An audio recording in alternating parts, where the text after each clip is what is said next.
ബോധി. ഇവിടെ എനിക്കൊരു പൂച്ച ഉണ്ട്, അതിനെ ഇപ്പോൾ ഞാൻ വളർത്തുക. പോവാ വരുക അങ്ങനെയൊക്കെ ചെയ്യലേ പിടിച്ചതിനും അതിനെയൊക്കെ കുളിപ്പിച്ചിട്ടകത്ത് ഇട്ടത്തുള്ളൂ. അങ്ങനെയൊക്കെ 5 വയസ്സുണ്ട്.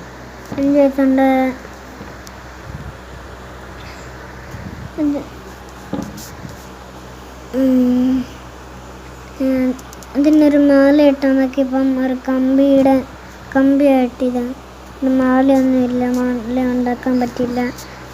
അതുകൊണ്ട് പൂച്ചയുടെ അളവ് നോക്കി ഞാൻ വെട്ടി ഇട്ടപ്പോൾ അത് ചാടി ഇച്ചിരി വായിലും ഇച്ചിരി ഭാഗത്തും അങ്ങനായിട്ട് ചത്തിട്ടില്ല. ഇവിടെ തന്നെ സുഖമായിട്ട് ഇവിടെ തന്നെ നിൽപ്പുണ്ട്.